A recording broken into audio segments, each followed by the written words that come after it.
My boyfriend of 20 years passed away suddenly of heart failure. And so after that, I lost like 40 pounds. My hair started falling out. I was a wreck. And then at that time, I began using a whole lot more because I just wanted to get out of my head.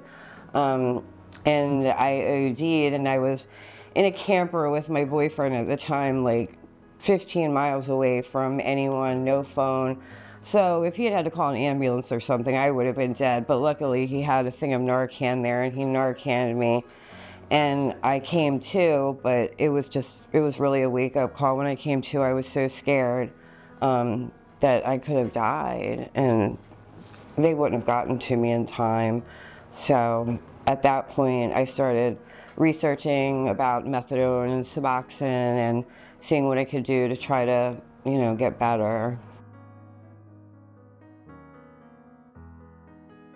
My addiction started, I was in a car accident and I was on like hydrocodone and Percocets, and then I started, like after a year, I think I started getting, like, my prescription wasn't enough, and nothing was enough, so I just started going kind of out on the streets and meeting people, and eventually it turned to heroin, and like, right before I got on the methadone program, I was intravenously using the heroin, but I had just become like a different person. I mean, it was crazy how fast that can happen to you, and you don't even realize it when you're in the midst of it, I feel like, or I didn't anyway. I've thought about it. I don't really remember much of anything. Like, I feel like it would have just been like going to sleep.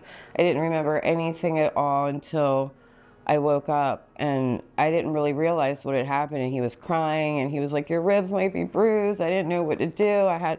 And it was I just cried for like hours, and I felt really bad because it put me into the instant withdrawal, and my body felt bad. I felt bad. I kind of all fell down on me, like, wow, I think I was really close to not being here anymore. And I have a 27-year-old son and a 17-year-old daughter, so the daughter is the daughter of the guy that passed away. So her and I's relationship has been really awful since then, and I'm trying now since I've been on the program, trying to get in a better relationship with her and my family and everything, because it just really, like, quickly, I thought I could just not be here anymore. My kids need me, my family needs me, It's really hit home.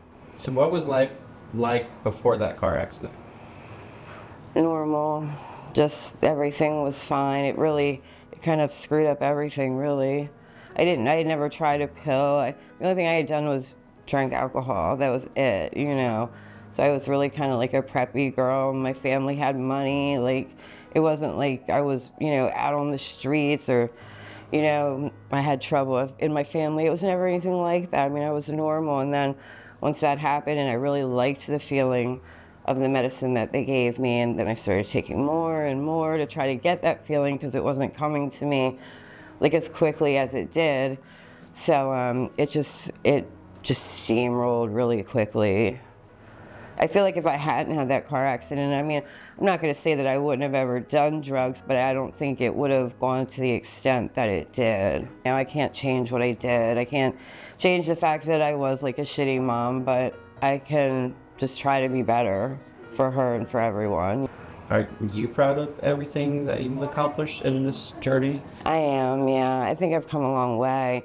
It's not over yet. I'm not finished. I know I can be better, but I definitely feel like I'm working towards it, and that's my goal. I'm not giving up on it, because, just to go back would be the dumbest thing.